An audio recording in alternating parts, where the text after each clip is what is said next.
Hello बच्चों, आज पढ़ेंगे हिंदी सेकंड में पार्ट 2 वर्ण विचार।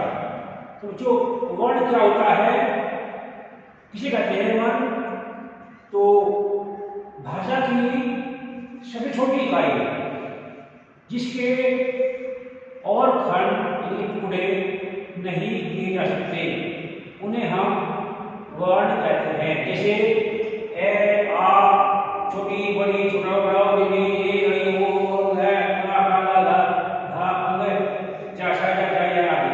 तो ऐसे लेकर के और अंतिम वर्ण तक जो भी हमारी वर्णमाला के वर्ण हैं, ये सभी के सभी वर्ण कहलाते हैं।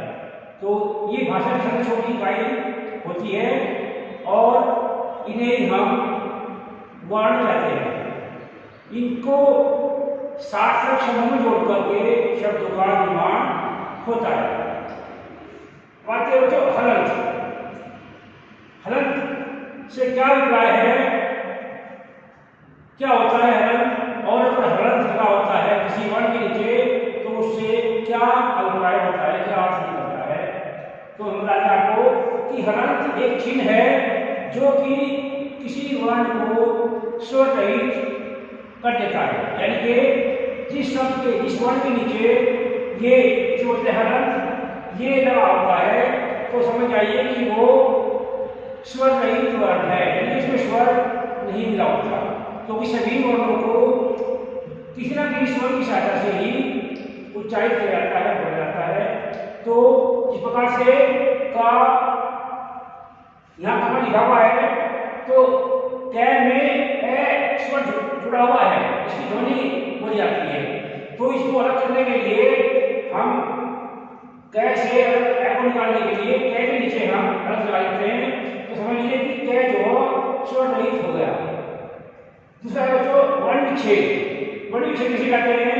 यदि कोई शब्द है, उस शब्द के जो वर्ण है, जैसे इसमें कमल है, कमल में कै मै और रै, ये तीन वर्ण दिए हुए हैं, लेकिन तीनों के वर्ण स्वर रहित स्वर सहित हैं, अर्थात इनमें स्वर जुड़ा हुआ है। जैसे कि का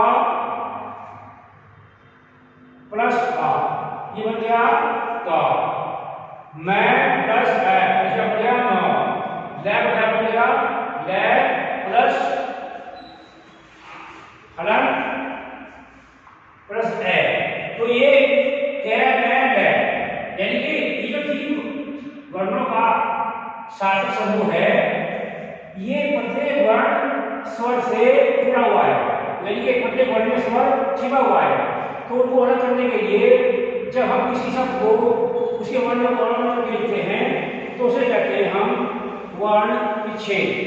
दूसरा शब्द है इसमें प्रश्न।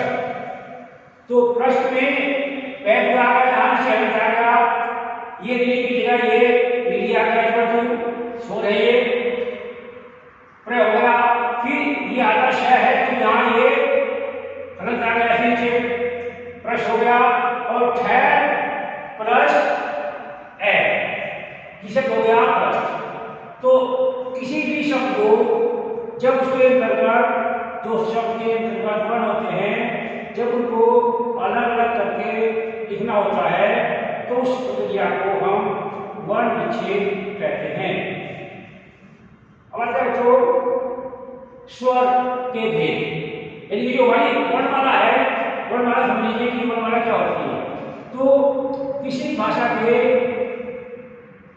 जो वर्ण होते हैं, उनको व्यवस्थित रूप में जो लिखना होता है, लिखा होता है या लिखा जाता है, उस व्यवस्थित रूप को ही उस भाषा की वर्णमाला कहा जाता है। जैसे हिंदी की वर्णमाला है, तो उसमें कुल मिलाकर के सारे 52 वर्ण जुड़े हुए हैं, जिन्हें हम दो भागों में बांट सकते हैं हिंदी वर्णमाला को। एक भाग का स्वर, जिसमें ऐसे लेकर के अंग्रेज तक ये वर्णमाला जाते हैं, स्वर आते हैं। इसमें 11 स्वर हैं, ये 11 पहले 13 भाग करते हैं, लेकिन 11 है।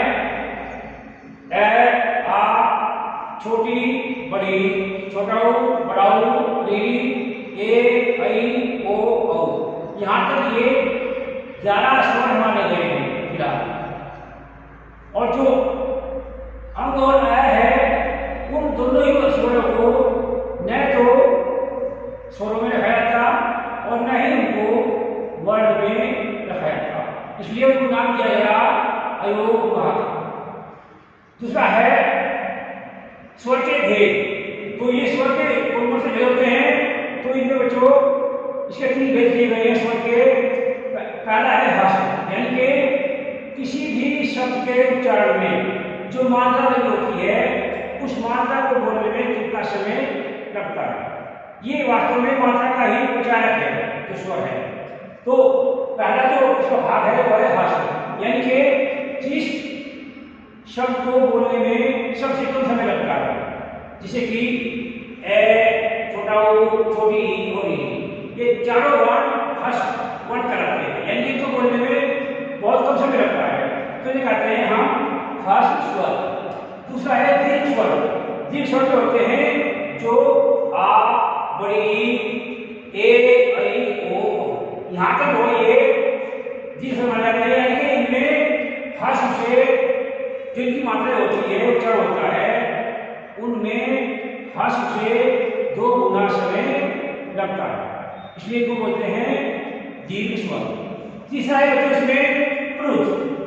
प्लुत वो स्वर होता है जिसमें हस्त का 3 गुना समय, यानी इसके बोलने में हम 3 गुना समय लगाते हैं। जैसे कि ये 3 चीज लगा हुआ है, इसको हम ये सब लिखते हैं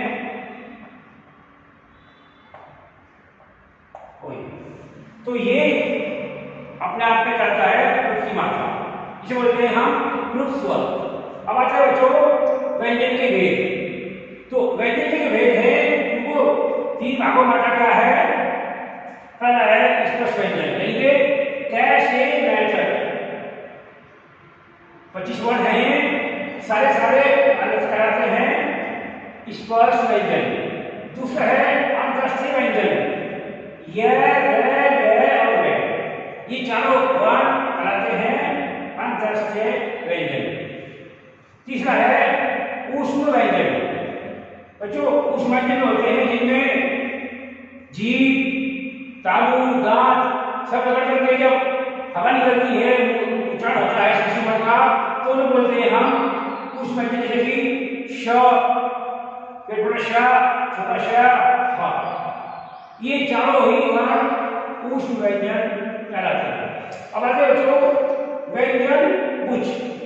तो व्यंजन गुच्छ क्या होता है कि जब एक ही वर्ण के 2 बार उसकी आवृत्ति होती है, उससे जो बड़े शब्द होते हैं उन्हें हम गुच्छ व्यंजन कहते हैं। जैसे कि च और चे, यहाँ आगे च हो गया या बच्चा हो गया, तो शब्द बन गए सच्चा, कच्चा, बच्चा, उच्चारण आदि।